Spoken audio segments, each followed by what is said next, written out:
ఈరోజు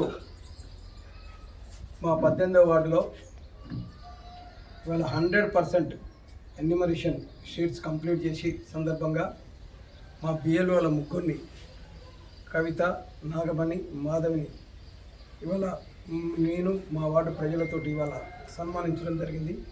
నిజంగా ఈ వార్డులో చాలా ఎక్కడో అడ్రస్లు లేకుండా ఎక్కడో ఏ ఊళ్ళో ఉండే 22 సంవత్సరం ఓటర్ లిస్టు దొరకడం కష్టమైంది. అన్నిటిని కూడా అధిగమించి ఈరోజు వరకు 100% ఇవాళ ఎన్యూమరేషన్ ఇవాళ షీట్స్ ఇవాళ అప్లోడ్ చేయడం జరిగింది.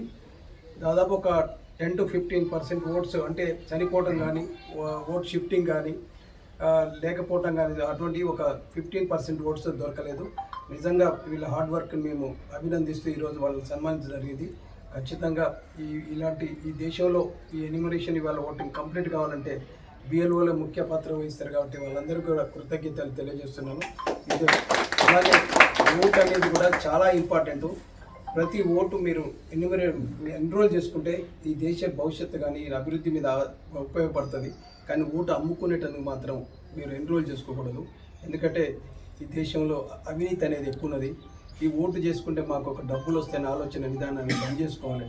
ఖచ్చితంగా ప్రతి యువత కూడా ఇవాళ జెన్జీ బ్యాచ్ ఇవాళ 30 years ఉన్న యువత అందరూ ఎన్రోల్ చేసుకొని ఇవాళ దేశ అభివృద్ధికి తోడ్పడాలని మరొకసారి అందరినీ కోరుకుంటూ ఈ దేశం కూడా ప్రపంచం ఒక యువత ఈ ఓటింగ్ పాల్గొంటే ఖచ్చితంగా ఒక కరెక్ట్ క్యాండిడేట్ను కరెక్ట్ పార్టీని ఎన్నుకోవడం జరుగుతుంది. కాబట్టి ఈ దేశ భవిష్యత్తు యువత మీద ఆధారపడింది. కాబట్టి మొన్న ఢిల్లీలో అయినా సరే ఇలా తమిళనాడులో అయినా సరే యువత డిసైడ్ చేస్తేనే పార్టీలు మారటం జరిగింది. అలాగే దేశ భవిష్యత్తు కూడా యువత చేతిలో ఉంది. కాబట్టి ఈ ఓటింగ్ అనేది ప్రతి వారం ఎన్రోల్ చేసుకోవాలి. 10వ తారీఖు వరకు ఎక్స్టెండ్ చేశారు. ఎన్రోల్ చేసుకొని మీరు ఈ దేశ భవిష్యత్తును మీరు ఖచ్చితంగా రానున్న రోజుల్లో నిర్ణయించాలని అవినీతి పరులను పక్కకు పెట్టబట్టి రాజకీయ నాయకులను కూడా పక్కకు పెట్టి రానున్న రోజుల్లో మంచి పార్టీలను మంచి నాయకులను ఎన్నుకుంటేనే ప్రపంచంలో ఇప్పుడు మనం 4వ పొజిషన్లో ఉన్నాం. మన జీడిపిలో ఖచ్చితంగా రానున్న చేస్తే 2 కూడా పొజిషన్ రావచ్చు. రానున్న అవసరం ఉంటే చైనాను అమెరికాను దాటి కూడా ఇండియా కూడా రావాలంటే ఈ ఓటు అనేది చాలా ఇంపార్టెంట్. కాబట్టి అందరూ మరొకసారి 10th వరకు ఎన్రోల్ కావాలని కోరుకుంటున్నాను.